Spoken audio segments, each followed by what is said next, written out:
സുവിശേഷ വീഥി. ദൈവതിരുനാമത്തിന് മഹത്വം ഉണ്ടായിരിക്കട്ടെ. ക്രിസ്തുയേശുവിൻ്റെ ഈ സുവിശേഷ വീഥിയിലേക്ക് എല്ലാവർക്കും ആദരവോടുകൂടി സ്നേഹവന്ദനം. ഒരിക്കൽ കൂടി ഇപ്രകാരം ഒരുമിച്ചായിരിക്കാൻ, അതും നമ്മുടെ രക്ഷിതാവും വീണ്ടെടുപ്പുകാരനുമായ കർത്താവിൻ്റെ തിരുവചനത്തോടൊപ്പം ആയിരിക്കാനായിട്ട് ലഭിച്ച വലിയ ഭാഗ്യത്തെ നന്ദിയോടെ നമുക്ക് കാണാം.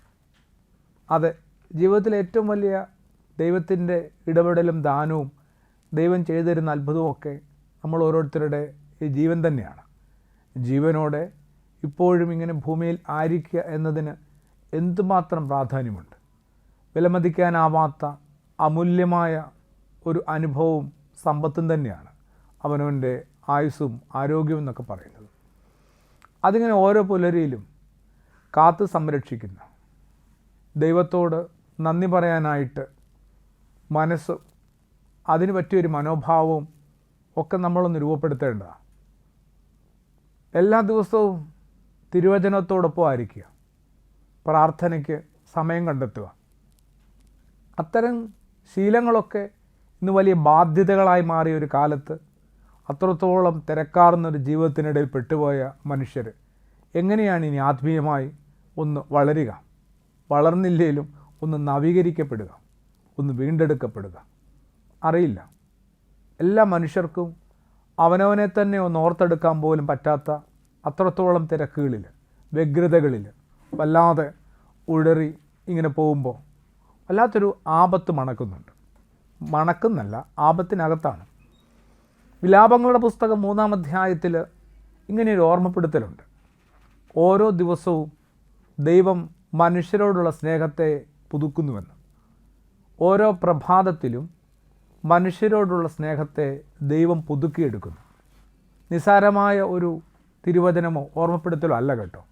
ഓരോ പ്രഭാതത്തിലും മനുഷ്യരോടുള്ള ദൈവത്തിൻ്റെ സ്നേഹത്തെ ദൈവം തന്നെ പുതുക്കി പണിയുന്നു. അതിൻ്റെ അർത്ഥം ഈ പുലരിയിൽ, ഈ ദിനത്തിൻ്റെ പ്രഭാതത്തിൽ ദൈവത്തിന് എന്നോടുള്ള സ്നേഹത്തെ കുറച്ചുകൂടി ഒന്ന് പുതുക്കിയെടുത്തിട്ടുണ്ട്. അതൊക്കെ അനുഭവിക്കുമ്പോൾ, അനുഭൂതിയോടുകൂടി, സന്തോഷത്തോടുകൂടി അത് ഓർക്കുമ്പോൾ, ഒരു രോമാഞ്ചമൊക്കെ വരുമ്പോൾ മറിച്ചൊരു ഉത്തരവാദിത്വം നമ്മുടെ ഭാഗത്തുനിന്ന് ഉണ്ടാവേണ്ടതാണ്. എന്താണത്? ദൈവത്തോടുള്ള എൻ്റെ സ്നേഹത്തെ ഞാനും ഇങ്ങനെ അനുദിനം, അനുനിമിഷം നവീകരിക്കുന്നുണ്ടോ, വർദ്ധിപ്പിക്കുന്നുണ്ടോ, ഒന്ന് പുതുക്കിയെടുക്കുന്നുണ്ടോ? ഇതിങ്ങനെയൊരു വൺ വേ ട്രാക്ക് റിലേഷൻഷിപ്പായിട്ട് മാത്രം ഒതുങ്ങിയോ? ദൈവവും മനുഷ്യനും തമ്മിലുള്ള ബന്ധം ഇങ്ങനെ ഒരു ഭാഗത്തു നിന്ന് മാത്രം പുറപ്പെട്ടു പോരുന്ന, ഒരു ഭാഗത്തു നിന്ന് മാത്രം ഉറവെടുക്കുന്ന ഒരു ബന്ധമായി സംഭവം ചുരുങ്ങിപ്പോയോ? അറിയില്ല. അതൊന്ന് ഉറപ്പ് വരുത്തണ്ടേ. അനുദിനം ദൈവം പോലും മനുഷ്യരോടുള്ള തൻ്റെ സ്നേഹത്തെ പുതുക്കുന്നുവെങ്കിൽ മനുഷ്യരായ നമ്മൾ, ഏറെ ബലഹീനരായ നമ്മൾ, ഒരുപാട് കുറവുകളുള്ള, വികലതകളുള്ള, വീഴ്ചകളുള്ള നമ്മൾ ആ സ്നേഹത്തെ എങ്ങനെയൊക്കെയാണ് പുതുക്കിയെടുക്കേണ്ടത്? വിലാപങ്ങളുടെ പുസ്തകത്തിലെ ഈ ഓർമ്മപ്പെടുത്തൽ എൻ്റെയും നിങ്ങളുടെയും ഒക്കെ ജീവിതത്തിലെ തുടർന്നുള്ള ഓരോ ദിന യാത്രയ്ക്കും കുറച്ചുകൂടി ഊർജ്ജം ലഭിക്കുന്നുണ്ട്. വല്ലാത്തൊരു ആശ്വാസം തോന്നുന്നുണ്ട്. അത് ഇങ്ങനെ വിചാരിക്കുമ്പോഴാണ് ഇന്നലെ ദൈവം എന്നോട് പുലർത്തിയ സ്നേഹം, അല്ലെങ്കിൽ ദൈവത്തിന് എന്നോടുള്ള സ്നേഹത്തേക്കാൾ ദൈവം അത് ഇന്ന് കുറച്ചുകൂടി മെച്ചപ്പെടുത്തിയിട്ടുണ്ടത്രേ. അതിനകത്തൊരു പോരായ്മയോ അപൂർണതയോ കുറവോ ഉണ്ടായതുകൊണ്ടല്ല. അതിങ്ങനെ ദൈവം ഓരോ ദിനവും വർദ്ധിപ്പിച്ചുകൊണ്ടേയിരിക്കുക. അനന്തമായ ദൈവത്തിൻ്റെ സ്നേഹമെന്ന ആ ഒരു ഭാഷാപ്രയോഗം നമ്മളൊന്ന് ഓർക്കാവുന്നതാണ്. ഓരോ ദിനവും നിമിഷവും മനുഷ്യരോടുള്ള ദൈവത്തിൻ്റെ സ്നേഹം വർദ്ധിക്കുന്നുണ്ട്. കാരണം ദൈവത്തിൻ്റെ സൃഷ്ടിയാണ് നമ്മൾ ഓരോരുത്തരും. ഛായയിലും സാദൃശ്യത്തിലും സൃഷ്ടിക്കപ്പെട്ടെന്ന് പറയുക. സെയിം ഇമേജ് ആൻഡ് ലൈക്ക്നെസ് എന്നാണ് പറയുക. ദൈവം തൻ്റെ ഛായയിലും സാദൃശ്യത്തിലും നമ്മളെ രൂപപ്പെടുത്തി. ആ സ്ഥിതിക്ക് ദൈവത്തിന് എന്തുമാത്രം സ്നേഹമുണ്ട്. യോനാ പ്രവാചകനോട് ദൈവം ഏതാണ്ട് ഒടുവിൽ ചോദിക്കുന്ന ആ കാര്യമാണ്. ഇങ്ങനെ മണ്ണിൽ നിന്ന് മുളച്ച് പെട്ടെന്ന് വളർന്ന് നിനക്ക് ഇത്തിരി നേരം തണൽ തന്ന ഒരു മരത്തോട് നിനക്ക് ഇത്രത്തോളം സ്നേഹമുണ്ടെങ്കിൽ ആ മരം ഇങ്ങനെ ഒരു പുഴു തിന്ന് നശിച്ചതിൻ്റെയും നഷ്ടപ്പെട്ടതിൻ്റെയും വേദന വളരെ ദേഷ്യമായി, കോപമായി നീ എന്നോട് പ്രകടിപ്പിക്കുന്നുവെങ്കിൽ ഒരു ചെറിയ മരം നഷ്ടപ്പെട്ടതിൻ്റെ ദുഃഖത്തിൽ നീ ആയിരിക്കുമ്പോൾ എൻ്റെ ജനത, അത് ഇത്രത്തോളമുള്ള ജനത നശിക്കുന്നതിൽ, ഞാൻ വേദനിക്കുന്നതിൽ എന്നെ നീ കുറ്റപ്പെടുത്തുന്നു. അപ്പോൾ ആ ജനം നശിക്കാതിരിക്കാനായിട്ട്, എങ്ങനെയെങ്കിലും അവരെ വീണ്ടെടുക്കാനായിട്ട് ഞാൻ നിന്നെ നിയോഗിച്ചപ്പോൾ നീ എന്തുമാത്രം മറുതലിച്ചു നിന്നു. എന്നിട്ട് ജനം ഇപ്പോൾ മാനസാന്തരത്തിൻ്റെ അനുഭവത്തിലൂടെ കടന്നു പോയപ്പോൾ, ജനത്തെ ശിക്ഷിക്കാതെ രക്ഷിക്കാനായിട്ട് സൃഷ്ടാവായ ദൈവം തീരുമാനിച്ചപ്പോൾ യോന എന്ന് പറയുന്ന പ്രവാചകൻ അസ്വസ്ഥനായെന്നുള്ളത് ശരിയാണ്. എൻ്റെ വാക്കല്ലേ പാഴായിപ്പോയത്, സമൂഹത്തിൻ്റെ മുമ്പിൽ ഞാനല്ലേ നാണം കെട്ടത്. എൻ്റെ വാക്ക് കേട്ട ജനം 40 ദിവസം കഴിയുമ്പോൾ ഈ മഹാനഗരം നശിക്കുമെന്ന് ദൈവം അരുളി ചെയ്തതായിട്ട് ഞാൻ അറിയിക്കുമ്പോൾ അതങ്ങനെ നശിക്കേണ്ടതല്ലേ? ഈ ജനവും തീർന്നു പോകേണ്ടതല്ലേ? നഗരവും ജനവുമൊക്കെ നശിച്ച് അവസാനിക്കേണ്ടതല്ലേ? അങ്ങനെയാവുമ്പോഴല്ലേ എൻ്റെ വാക്കിന് ഒരു വിലയുണ്ടാവുള്ളൂ, നിലനിൽപ്പുണ്ടാവുള്ളൂ. അല്ലെങ്കിൽ ഞാൻ അപമാനിതനായില്ലേ എന്നൊക്കെയുള്ള ഒരു സങ്കടമാണ് പൊതുവെ ദേഷ്യമായിട്ട് യോനായിൽ പ്രകടമായത്. അവിടെയാണ് യോനായെ ഒരു പാഠം പഠിപ്പിക്കാനായിട്ട് ദൈവം ഇങ്ങനെ പെട്ടെന്നൊരു മരത്തെ മുളപ്പിച്ച് വളർത്തിയെടുത്ത് അതിൻ്റെ തണൽ യോനായ്ക്ക് ആശ്വാസം തരികയും പിറ്റേന്നൊരു പുഴുവിനെ അയച്ച് ആ മരം തന്നെ ഇല്ലാതാക്കുകയും ചെയ്യുമ്പോൾ യോന വല്ലാതെ ക്ഷുഭിതനാവുകയാണ്. ഒരു ഉപകാരിയായ മരത്തെ നീ എന്തിനും നശിപ്പിച്ച് കളഞ്ഞു എന്നുള്ള ഒരു ചോദ്യമാണ് യോനായുടെ ഹൃദയത്തിൽ മുഴങ്ങുന്നത്. അതിന് കൊടുക്കുന്ന ദൈവത്തിൻ്റെ ഉത്തരം വളരെ ശ്രദ്ധേയമാണ്. എൻ്റെ ജനത്തോട് എനിക്കൊരു അനുതാപമോ സഹതാപമോ കരുണയോ മനസ്സലിവോ തോന്നുന്നുവെങ്കിലും അത് നീ എന്നെ കുറ്റപ്പെടുത്തുന്നു. അങ്ങനെ മനുഷ്യരോടുള്ള ദൈവത്തിൻ്റെ സ്നേഹവും അനുഭാവവും അനുകമ്പയും കരുണയും ഒക്കെ അതിനെ അളക്കാനാവാത്തതാണ്. പക്ഷെ മനുഷ്യരങ്ങനെയല്ല. അവർ എന്തുമാത്രം സാർത്ഥതയ്ക്കകത്താണ്. അതിങ്ങനെ അവനവൻ്റെ കാര്യം മാത്രം നോക്കി പോവുക. അവനനുസം എന്ന് പറയുന്ന ഒരു സംഭവം രൂപപ്പെടുന്നുണ്ട്. അവനവനപ്പുറത്തേക്കൊന്നുമില്ല. മലയാളത്തിലെ വളരെ പ്രശസ്തനായ കവിയാണ് KG ശങ്കരപ്പിള്ള മാഷ്. മാഷ് നല്ലൊരു അധ്യാപകനും കൂടിയാണ്, ഒരു പ്രഭാഷകനും എഴുത്തുകാരനൊക്കെയാണ്. ഒരിക്കൽ മാഷിനെ ഇൻ്റർവ്യൂ ചെയ്യാനായിട്ട് ഒരു മാധ്യമത്തിൽ നിന്ന് ഒരാളെത്തി. ആ ഇൻ്റർവ്യൂ ഇങ്ങനെ പുരോഗമിച്ച് പോകുന്നതിനിടയിൽ പുതിയതായിട്ട് വന്ന ചോദ്യം ഇതായിരുന്നു: ഭൂമിയിൽ മാഷിന് ഏറ്റവും ഇഷ്ടം ആരെയാണ്? മാഷിൻ്റെ വളരെ കുസൃതി നിറഞ്ഞ മറുപടി ഇതായിരുന്നു.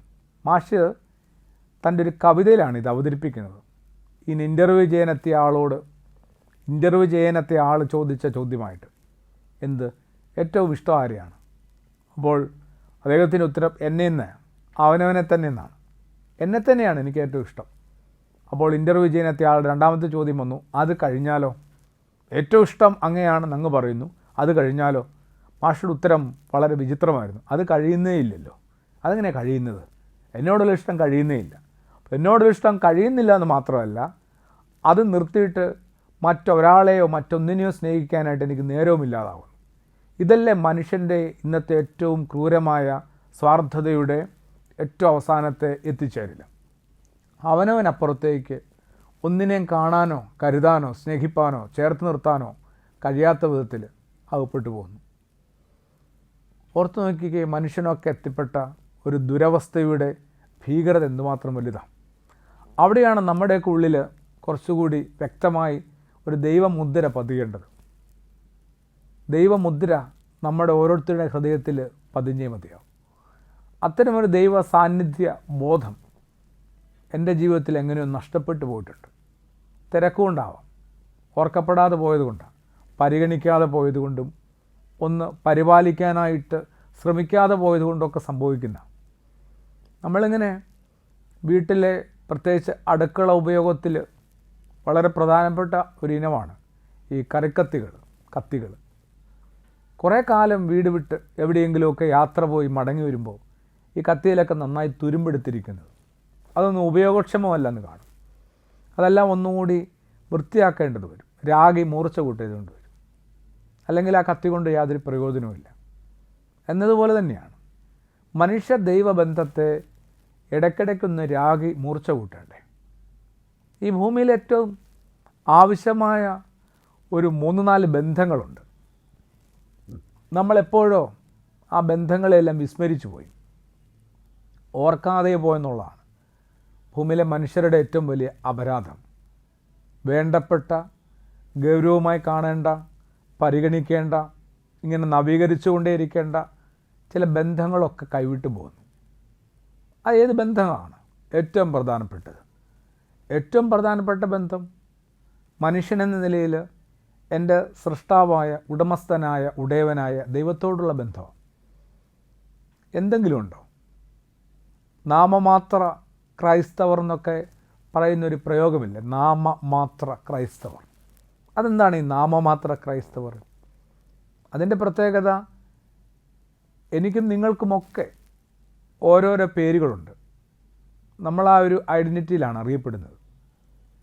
ശരിയാണ്, ഓരോരുത്തർക്കുമുണ്ട് ഓരോ പേരുകൾ. പക്ഷേ അതിന് മുകളിൽ പൊതുവായിട്ടൊരു കോമൺ ടൈറ്റിലുണ്ട്. ഒരു പൊതുവായ തലക്കെട്ടിന് കീഴിലാണ് ക്രൈസ്തവർ നിൽക്കുക.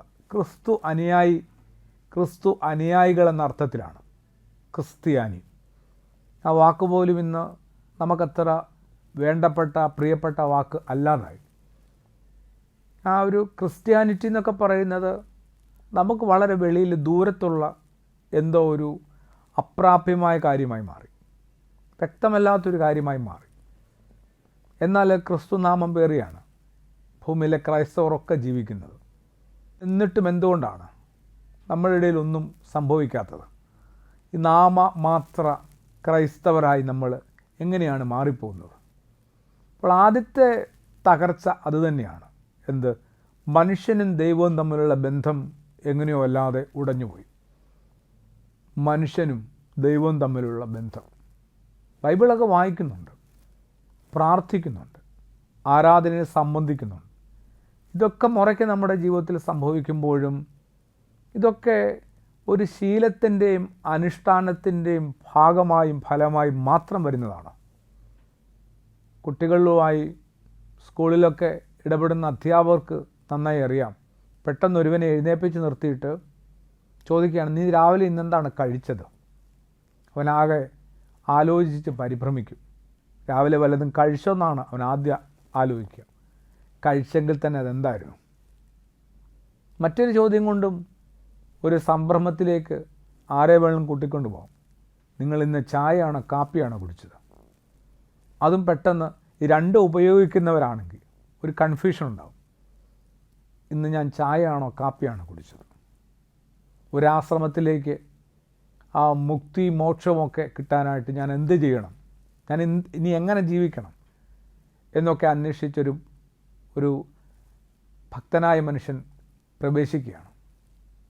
ആശ്രമാധിപൻ്റെ കാൽക്കലൊരു സാഷ്ടാംഗ പ്രണാമമൊക്കെ അർപ്പിച്ചിട്ട് അയാൾ വളരെ തിടുക്കത്തിൽ ആവശ്യപ്പെടുകയാണ്, എനിക്ക് നല്ല ധൃതിയുണ്ട്, അങ്ങയെക്കുറിച്ച് കേട്ടറിഞ്ഞിട്ട് വന്നതാണ്, ഒന്ന് പറഞ്ഞു തരാൻ പറ്റുമോ? എങ്ങനെയാണ് മോക്ഷം പ്രാപിക്കുക? എന്തായാലും ആശ്രാധിപൻ വളരെ ശാന്തനായ, ശ്രേഷ്ഠനായ, സ്വാത്വികനായ ഗുരുവായിരുന്നു. അത് പറഞ്ഞു, താങ്കൾ ഇരിക്കുക. അയാളിങ്ങനെ ചമ്മറം പടഞ്ഞിരുന്നു ഗുരുവിൻ്റെ മുമ്പിൽ. അപ്പോൾ ചോദിച്ചു, താങ്കൾ ചെരുപ്പ് ഉപയോഗിക്കുന്ന ആളാണോ? അതെ. ചെറിയൊരു ചാറ്റൽ മഴയൊക്കെ പുറത്തുണ്ടായിരുന്നത് കൊണ്ട് ഗുരു വീണ്ടും ചോദിച്ചു, താങ്കൾ ഈ ചെറിയ മഴയത്ത് കുട ചൂടിയാണോ വന്നത്? അതെ, കുട ചൂടിയാണ് വന്നത്. അടുത്ത ചോദ്യം ഗുരുവിൻ്റെ വളരെ വിചിത്രമായിരുന്നു. ഇങ്ങോട്ടുള്ള ഈ ഹാളിലേക്ക്, ഞാനിരിക്കുന്ന ഈ സ്ഥലത്തേക്ക് നിങ്ങൾ കുറേ സ്റ്റെപ്പുകൾ കയറിയാണ് വന്നത്. അപ്പോൾ ആ വന്ന മനുഷ്യൻ തലയാട്ടി, ഉവ്വ്. ആ സ്റ്റെപ്പിൽ എത്രാമത്തെ സ്റ്റെപ്പിലാണ് നിങ്ങൾ നിങ്ങളുടെ ചെരുപ്പ് ഊരിയിട്ടത്? നിങ്ങൾ നിങ്ങളുടെ കുട ചാരി വെച്ചത് ആ ചെരുപ്പിൻ്റെ ഇടതുവശത്താണോ വലതുവശത്താണോ? അതോടുകൂടി ഇയാൾ പൊട്ടിപ്പോയി, വല്ലാതെ പരാജയപ്പെട്ടു പോയി. അയാളിങ്ങനെ നിരാശാബോധത്തോടും കുറച്ച് അത്ഭുതത്തോടും ഇത്തിരി ദേഷ്യത്തോടും കൂടി ഗുരുവിനെ കുറച്ച് നേരം നോക്കിയിരുന്നു. ഗുരുവായിട്ട് പിന്നൊന്നും മിണ്ടിയില്ല. ഏറെ സമയത്തെ നിശബ്ദതയ്ക്ക് ശേഷം അയാൾ തന്നെ പ്രതികരിച്ചു, എൻ്റെ പൊന്നു ഗുരു, മോക്ഷം പ്രാപിപ്പാനായിട്ട് എന്ത് ചെയ്യണം, ഞാൻ ഇനി എന്തൊക്കെ ചെയ്യണമെന്ന് അന്വേഷിച്ച് വന്ന് എന്നോട് ഈ ഉപയോഗം കഴിഞ്ഞ് വലിച്ചെറിയേണ്ട വളരെ നിസ്സാരമായ ചെരുപ്പിനെക്കുറിച്ചും മഴ വരുമ്പോൾ മാത്രം ഒന്ന് ഉപയോഗിക്കുന്ന കുടയെക്കുറിച്ചുമൊക്കെ അങ്ങ് എന്തിനാണ് ഇത്രയും താല്പര്യത്തോടു കൂടി അന്വേഷിക്കുന്നത്? അപ്പോൾ ഗുരു വീണ്ടും വാതുറന്നു. ഗുരു പറഞ്ഞു, നിൻ്റെ ശ്രദ്ധയും ഏകാഗ്രതയും എന്തുമാത്രം ഉണ്ടെന്നൊന്ന് അറിയണ്ടേ? നീ ദൈവത്തെയാണ് തേടുന്നതെന്ന് നിനക്ക് ബോധ്യമുണ്ടോ? ദൈവം തരേണ്ടതാണ് മോക്ഷം എന്ന് നീ തിരിച്ചറിയുന്നുണ്ടോ? എന്നിട്ടും 1-2 മിനിറ്റുകൾക്ക് മുമ്പ് നീ ഊരിയിട്ട ചെരുപ്പിനെക്കുറിച്ച് പോലും നിനക്ക് വലിയ ധാരണയില്ലെങ്കിൽ, ആ ചെരുപ്പിൻ്റെ ഇടതുവശത്താണോ വലതുവശത്താണോ കുട വെച്ചതെന്ന് പോലും നിനക്ക് ഓർക്കാൻ പറ്റുന്നില്ലെങ്കിൽ നീ എന്തുമാത്രം ഏകാഗ്രത നഷ്ടപ്പെട്ട ഒരു മനുഷ്യനാണ്. പിന്നെ എങ്ങനെയാണ് ഭൂമിയിലേക്ക് കിട്ടാവുന്നതിൽ ഏറ്റവും വലിയ ഒരു അനുഭൂതിയെ അന്വേഷിച്ചിറങ്ങാനായിട്ട് നിനക്ക് സാധിക്കുക? നിനക്ക് എന്ത് യോഗ്യതയാണുള്ളതെന്ന്, നീ അതിനുവേണ്ടി എന്ത് കരുതൽ ധനം സൂക്ഷിച്ചിട്ടുണ്ടെന്നാണ് ചോദ്യം. അപ്പോൾ അങ്ങനെ തന്നെയാണ് നമ്മളിങ്ങനെ നാമമാത്ര ക്രൈസ്തവരായി മാറുന്നതിൻ്റെ ആപത്തും അപകടവും തിരിച്ചറിയണം. അതിനേക്കാളും അപ്പുറത്ത് നമ്മൾ കുറച്ചുകൂടി ഒരു ഏകാഗ്രതയോടും ലക്ഷ്യബോധത്തോടും കൂടി മുമ്പോട്ട് പോയാൽ മതിയാവും, അല്ലേ? അപ്പോൾ ഭൂമിയിലെ ഏറ്റവും ദുർബലമായ ചില ബന്ധങ്ങളിൽ നമ്മൾ ആദ്യത്തേത് കാണുകയാണ് ദൈവവുമായിട്ടുള്ള മനുഷ്യബന്ധം. ദൈവം പക്ഷേ ആ ബന്ധത്തിൽ നിന്ന് ഒട്ടും പിന്നോട്ട് പോയിട്ടില്ല. അതുകൊണ്ടാണല്ലോ വിലാപങ്ങളുടെ പുസ്തകത്തിൽ പ്രത്യേകിച്ച് പറയുന്നത് 3-ാം അധ്യായത്തിൽ, അനുദിനം ഓരോ പ്രഭാതത്തിലും മനുഷ്യരോടുള്ള ദൈവസ്നേഹത്തെ ദൈവം തന്നെ നവീകരിക്കുന്നു, പുതുക്കുന്നു. പുതിയ സ്നേഹമാണെന്നാണ് പറയുക. അപ്പോൾ ഇന്നലെ എന്നോടുള്ള ദൈവത്തിൻ്റെ സ്നേഹം കുറച്ചുകൂടി വർദ്ധിച്ചിട്ടുണ്ട് ഇന്ന്. അതെൻ്റെ നന്മ കൊണ്ട്, എൻ്റെ യോഗ്യത കൊണ്ട്, എൻ്റെ ഒരുക്കം കൊണ്ട്, കൃപ കൊണ്ടൊന്നുമല്ല, മറിച്ച് ദൈവത്തിൻ്റെ വിശാലത കൊണ്ടാണ്. ദൈവം ഇങ്ങനെ വിസ്തൃതമായി കടൽ പോലെ എന്നെ സ്നേഹിക്കുക, അത് ഞാനൊട്ട് അറിയുന്നില്ല. അപ്പോൾ ഈ ബന്ധത്തിൽ വന്ന ഒരു തകർച്ചയോ ഇടർച്ചയോ അകൽച്ചയെക്കുറിച്ചൊക്കെയാണ് ആദ്യം ധ്യാനിക്കേണ്ടത്. മനുഷ്യനും ദൈവവും തമ്മിലുണ്ടായ വലിയൊരു അകലം, ദൈവവും മനുഷ്യനുമായി ഉണ്ടായ അകലമൊന്നല്ല, മനുഷ്യനായിട്ട് ദൈവത്തിൽ നിന്ന് അകന്നു പോയതാണ്. എങ്ങനെയാണിത് സംഭവിച്ചത്, ഇതിനെന്താണ് പരിഹാരമെന്നൊക്കെ അന്വേഷിക്കുമ്പോൾ ഈ മനുഷ്യനും ദൈവവും തമ്മിൽ എങ്ങനെയാണ് ഇത്രത്തോളം അകന്നു പോയത്? ശരിക്കും ഒരുമിച്ചുള്ള വാസമായിരുന്നുവെന്ന് ഇപ്പോൾ ആരെങ്കിലും വിശ്വസിക്കുമോ? പറയാനായിട്ട് പോലും നമ്മൾ ഭയപ്പെടുന്നുണ്ട്. എന്ത്, മനുഷ്യനും ദൈവവുമൊക്കെ ഒത്തൊരുമിച്ച് ആയിരുന്നു ആദ്യകാലത്ത് വസിച്ചത്, ഒരു ചെറിയ ഉദ്യാനത്തിനകത്ത്, അല്ലേ? ഏതെന്നൊക്കെ ആ തോട്ടത്തെ വിളിക്കുമ്പോൾ ഏറ്റവും വലിയ പ്രത്യേകത എല്ലാ ദിവസവും ദൈവം അവരോടൊപ്പം ഇങ്ങനെ തോട്ടത്തിലൂടെ നടന്നിരുന്നു എന്നൊക്കെയാണ്. ദൈവത്തിൻ്റെ ആ കാൽപാദത്തിൻ്റെ ശബ്ദം മനുഷ്യരായ ആദവും ഹവ്വായും ഒക്കെ കേൾക്കുമെന്ന് പറയുമ്പോൾ എന്തുമാത്രം ഹൃദ്യമായിരുന്നു, എന്തുമാത്രം തൊട്ടടുത്തായിരുന്നു, വിസിബിളായിരുന്നു, ദൃശ്യമായിരുന്നു, കുറേയും കൂടി ബോധ്യപ്പെടുന്ന ഒരു സാന്നിധ്യമായിരുന്നു. പിന്നെ എങ്ങനെയാണ് അത്രത്തോളം അകന്നു പോയത്? അപ്പോൾ വേണമെങ്കിൽ ആരെങ്കിലുമൊക്കെ വിശുദ്ധ വേദപുസ്തകം വായിച്ചിട്ടുള്ളതിൻ്റെ പേരിൽ പറയും, ദൈവം തന്നെയല്ലേ അവരെ അവിടെ നിന്ന് പുറത്താക്കിയത്.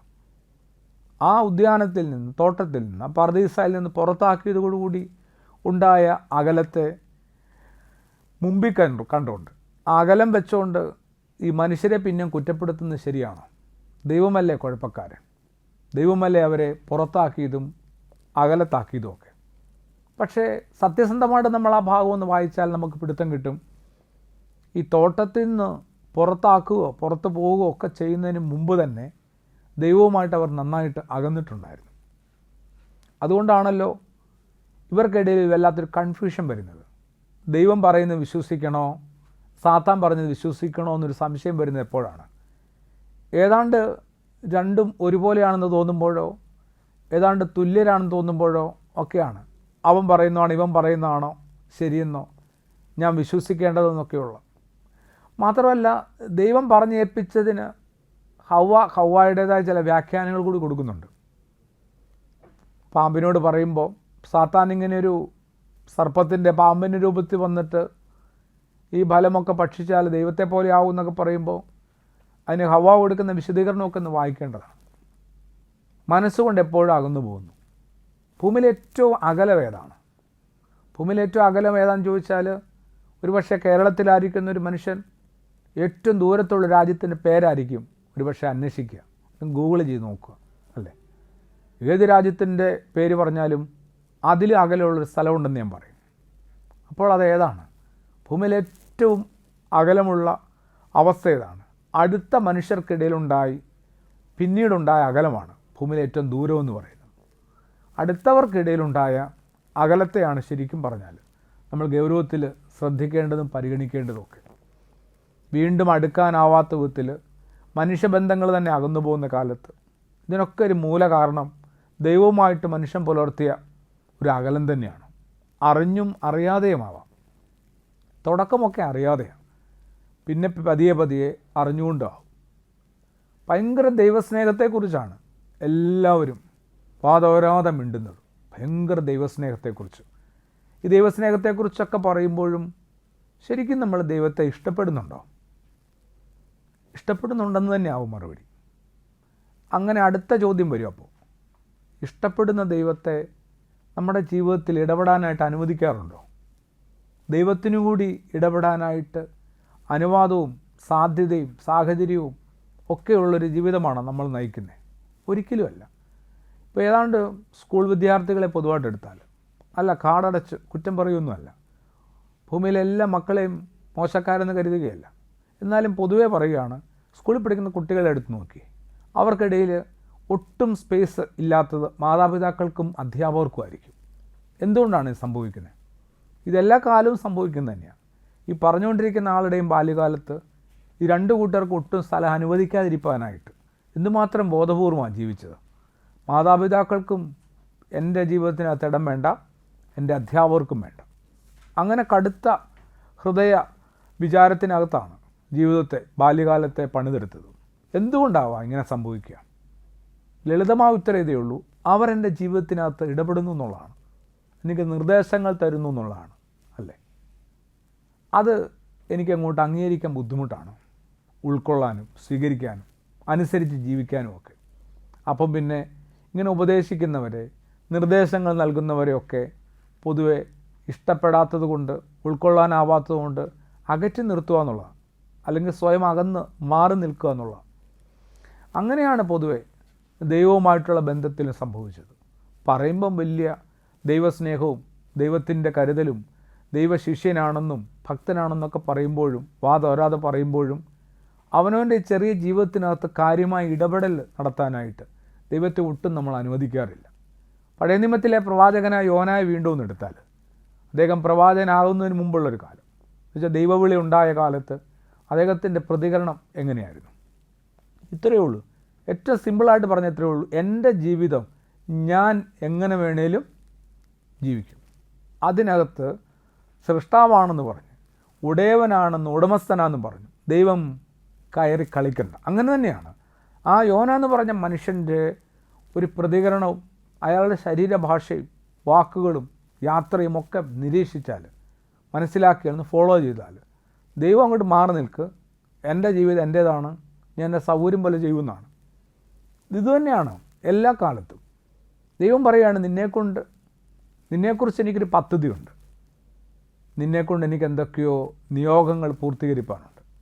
അങ്ങനെയാണ് ഓരോ മനുഷ്യ ജീവിതവും ഈ ഭൂമിയിൽ രൂപപ്പെടുന്നത്, ചെറിയ കാലം മുതലേ. അതുകൊണ്ടാണ് കുഞ്ഞുങ്ങളെ ഇങ്ങനെ ചെറിയ കാലത്തെ വേദപാഠം പഠിപ്പിക്കുന്നത്. ഇത്രയേ ഉള്ളൂ പഠിപ്പിച്ചു കൊടുക്കേണ്ടത്. ദൈവത്തിൻ്റെ പദ്ധതിയുടെ ഭാഗമാണ് ഈ ജന്മവും ജീവിതവും എന്നൊക്കെ പറയുന്നത്. അതുകൊണ്ട് തന്നെ വളരും തോറും മുതിരും തോറും ഓരോ ദിനവും അവനവൻ്റെ ജീവിതം കൊണ്ട് ദൈവം എന്താണ് ആഗ്രഹിക്കുന്നത്, എന്താണ് ദൈവം സ്വപ്നം കണ്ടിട്ടുള്ളത്, അതൊന്ന് അന്വേഷിച്ചുകൊണ്ടേയിരിക്കുക. എല്ലാതും ദൈവത്തിൻ്റെ ഹിതമനുസരിച്ച് അത്രത്തോളം പൂർത്തീകരിക്കാനായിട്ട്, ആ ദൈവ സ്വപ്നത്തെ പൂർണ്ണതയിൽ സഫലീകരിക്കാനൊന്നും സാധ്യമായെന്ന് വരില്ല. എന്നാലും ഒന്ന് തുടങ്ങിയിടാനെങ്കിലും പറ്റില്ലേ?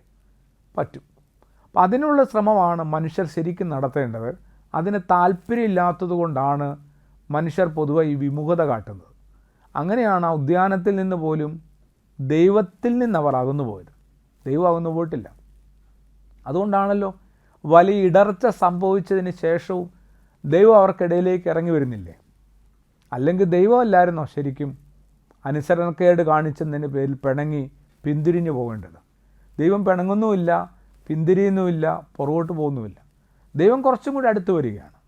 വിലാപങ്ങളുടെ പുസ്തകം 3-ാം അധ്യായത്തിൽ നമ്മൾ പ്രാരംഭം തൊട്ടേ കണ്ട വചനം പോലെ ഓരോ ദിനവും തൻ്റെ മക്കളോടുള്ള സ്നേഹത്തെ ദൈവം പുതുക്കുന്നതും, തലേന്ന് ആദത്തോടും ഹവ്വായോടുമുള്ള ദൈവത്തിൻ്റെ സ്നേഹത്തെ ഈ ഇടർച്ചയെ തുടർന്ന് ദൈവം കുറച്ചുകൂടി വർദ്ധിപ്പിക്കുകയാണ് ചെയ്യുന്നത്.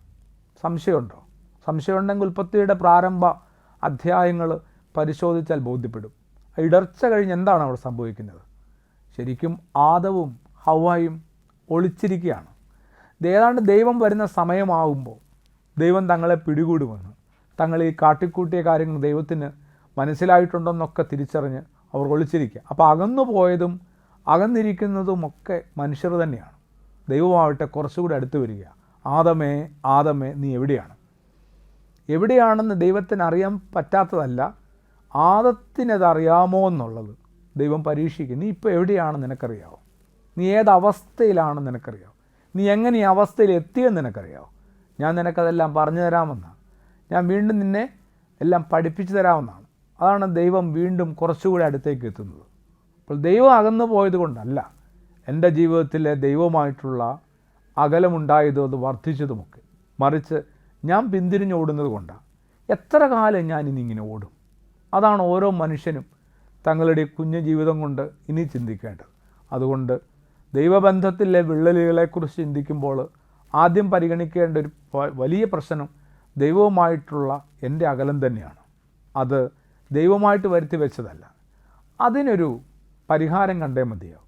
അതിന് ദൈവത്തോട് കുറച്ചുകൂടി അടുത്തെത്താനായിട്ട്, ലജ്ജയില്ലാതെ ലജ്ജിക്കാതെ ദൈവത്തിൽ ഒരു ആശ്രയം കണ്ടെത്താനായിട്ട്, അഭയം കണ്ടെത്താനായിട്ട് ഞാൻ മടങ്ങി വരേണ്ട ആവശ്യമുണ്ട്. മടങ്ങി വരേണ്ടതിന് എന്നെ മടക്കിക്കൊണ്ടു പോകണേ എന്നൊരു പ്രാർത്ഥനയുണ്ട്. ഇതേ വിലാപങ്ങളുടെ പുസ്തകം ഏതാണ്ട് അവസാനിക്കാറാകുമ്പോൾ മടങ്ങി വരേണ്ടതിന് എന്നെ മടക്കിക്കൊണ്ടു പോകണം. അപ്പോൾ ഞാൻ മടങ്ങി വരാൻ ആഗ്രഹിച്ചാൽ മാത്രം പോരാ. എൻ്റെ ആഗ്രഹം കൊണ്ട് മാത്രം രക്ഷയും കിട്ടത്തില്ല. പിന്നെ ദൈവം കൂടെ വിചാരിക്കണം. അപ്പോൾ അതുകൊണ്ട് നമുക്കും യേശുവിൻ്റെ സന്നിധിയിൽ പ്രാർത്ഥിക്കാൻ പറ്റണം. തിരിച്ചറിവുണ്ടാവുന്നു, മടങ്ങി വരാൻ ആഗ്രഹിക്കുന്നു, എന്നെ മടക്കി വരുത്തണമേ. അങ്ങനെ എങ്ങനെയൊക്കെയോ ദൈവബന്ധത്തിൽ വന്ന വിള്ളലുകളൊക്കെ ഒന്ന് അവസാനിപ്പിക്കുമ്പോൾ, ആ ദൈവ മനുഷ്യ ബന്ധത്തെ വീണ്ടെടുക്കുമ്പോൾ എൻ്റെ ജീവിതം മാറിമറിയും. ഓരോ ദിവസവും ദൈവം എന്നെ കൂടുതൽ കൂടുതൽ സ്നേഹിക്കുന്നുണ്ടെന്ന് പതിയെ തിരിച്ചറിയും. അങ്ങനെ ദൈവത്തിൻ്റെ സ്നേഹം ഓരോ ദിവസവും എൻ്റെ മീതെ വർദ്ധിച്ച് വർദ്ധിച്ച് വരുന്നതെന്ന് തിരിച്ചറിയുമ്പോൾ കുറേ കൂടി ഒരു കൃതജ്ഞതയുണ്ടാവും, കുറേ കൂടി ഒരു ഉത്തരവാദിത്വ ബോധം ഉണ്ടാവും. ആ കൃതജ്ഞതയും ആ ഉത്തരവാദിത്വ ബോധമൊക്കെ എങ്ങനെയാണ് ഞാൻ പ്രാവർത്തികമാക്കേണ്ടത്? മനുഷ്യരെ കുറേ കൂടി കരുതുക എന്നുള്ളതാണ്. മനുഷ്യരിലേക്ക് ഞാൻ കുറേ കൂടി എത്തുക എന്നുള്ളതാണ്. അതിന് ദൈവത്തിൻ്റെ പരിശുദ്ധാത്മാവ് എന്നെയും നമ്മൾ ഓരോരുത്തരെയും സഹായിക്കട്ടെ എന്ന് ആത്മാർത്ഥമായിട്ട് പ്രാർത്ഥിച്ചുകൊണ്ട് ദൈവ തിരുനാമത്തിന് മഹത്വമുണ്ടായിരിക്കട്ടെ. ആമേൻ.